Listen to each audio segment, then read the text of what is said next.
We're recording. So, sit over here. Should we close that door since it's quiet study? Yeah, sure.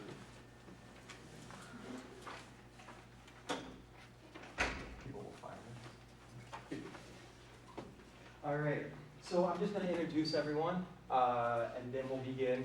I thought, and I'll explain why I thought this was a really important conversation, and sometimes when there's not too many people that show up to things, we can have a serious conversation about, why is publishing in higher education so important when it comes to social justice, and why is it so difficult, right? And I think everyone's going to chime in on why that's so important, because right now, as higher education is becoming corporatized and becoming an industrial complex, right, to take your money, and then produce a product, and then after you produce a product, you hopefully will get a job, but that's not happening anymore, right? There's no guarantee. And so we have to look at how education is transforming, and why is being an author, specifically an author that says something, that stands for something, a lot more difficult to be today than it was maybe 10 years ago, pre-September 11th, et cetera, right? So I'm just going to read a little bit about each individual, because I know so much about all of them, and I'm really honored to have everybody here. So in no order, no rhyme or reason, Dr. John Alicio, he's a professor in sociology from St. Cloud State University. And before that, he was the Dean of Liberal Arts, right? Social behavioral science. Social behavior, I should be reading this. Okay, so Dr. Alicio recently spent 3 years as an academic dean at, no. I'm gonna X this one. You probably went back to my Marywood deanship. Yes, it does. Okay, that's 3 years dean there, Yes. 5 years at Mankato. And so recently, he moved from Mankato to sociology as a professor in sociology. And through this whole journey, he's been very involved in the field of sociology. He's been chaired a number of committees at the Society of Study for Social Problems, which he recently invited me to. And David, Julie have been on the panel of, right? And in that numerous amount of times being an Italian American, which was another form of connection with us, he really implemented a lot of positive social change. For example, at St. Mary's in Scranton, New York, or Scranton, Pennsylvania, if anybody understands, and I think this was really profound, and I've mentioned this to a number of other professors that are in the field of critical animal studies, right? The field that protects animals, right? Non-human animals. And there was donkey basketball. Does anybody know what donkey basketball is? Yes. And donkey basketball is when you get on a donkey and you play basketball on these donkeys. Well, it's not the most ethical practice whatsoever.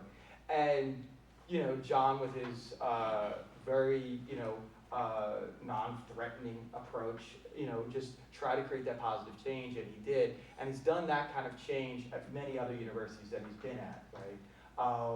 And then the very first time I met John was at a Critical Animal Studies conference, and he spoke in Brock University. I guess that was 6-7 years ago. Well, that. Yeah, and Richard Kahn, who I used to work with a lot, he and I looked at each other and said, this guy's really talking some serious things and he's getting away with it. And we're like, we need to get involved with him. We've never heard of him before. And because of our young ignorance of not knowing the field greatly. But we looked at each other, and he was talking about the link, and he was the first person to really make the link between animal advocacy and anarchism, right? And he did that in that presentation, and I was like, wow. And he brought theory, and a lot of people didn't understand what he was doing, but it was something that Richard and I were always trying to do for such a long time. And he did it, and he's been doing it for such a great amount of time. So he's a professor that's highly respected in the field, and he just recently published an amazing book, and then hopefully we'll pass it around and you can check it out. It's talking about a lot of issues that typically aren't addressed within higher education, within the, Sociology 101 or 102 courses. I think it's a great book on that. So next is Julie, and you might have seen her book that she got an award on that book. And Julie is the co-director of St. Cloud State University Social Responsibility, which I believe, if that's correct, that you helped co-found. And John initiated and I helped. Yes. So again, Julie has done a lot of amazing work when it comes to everything from humane education to critical animal studies to eco-pedagogy to environmental education, and making the intersections. And her textbook really speaks to the great connections before anybody else has really been doing it, right? Connecting with feminism and racism and poverty. And it's a phenomenal text, which very few texts have connected. And I know you're interested, and I've mentioned a number of them to you. She's from Baltimore, an undergrad here, and she's really interested in environmental issues and anthropology and making that connection. So I'll put you out there. So I think, looking at social justice, this text is really important. And our question is, why isn't this text, because we've had this question, right? Julie and I have had this question of saying, why isn't this text used more, throughout, more fields of sociology, political science, environmental studies? And I think the question is because it's bringing up a lot of issues and connections that people don't like to touch about, right? About agriculture. So, but again, it's an honor to have Julie and John here. And I'm just going to kind of introduce everyone in a more personal manner. So we have somebody, I don't know if they're coming or not.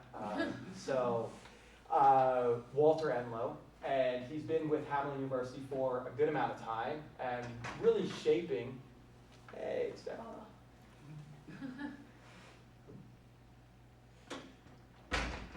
Sorry, I'm all Anytime. focused. We dissected a pig. Okay. Great timing. Yeah. So we'll talk about that in a second. So Walter Enlow, he really was fundamental in creating, and he's a Sanders Chair, right? Which is the first time that if I'm correct, he's informed me of a lot at the Hamline School of Education, which is a new school at Hamline University. And the Sanders Chair is actually a chair that is given to people that have really dedicated their life to leadership and social justice and community engagement. And it's now he is in the field of education going to be the first one to get that chair. A lot of them, Colleen Bell and a number of other professors have been in liberal arts and at the Hamline University. But he's bringing the Sanders Chair to Hamline School of Ed, and hopefully we'll keep it for 3 years. So he's got, beyond that, he's got an amazing amount of things planned. The Sanders Chair does a number of things within the realm of civil rights and social justice, and he'll be talking about that. He's published a good amount of books, like many people here, about 20 or so.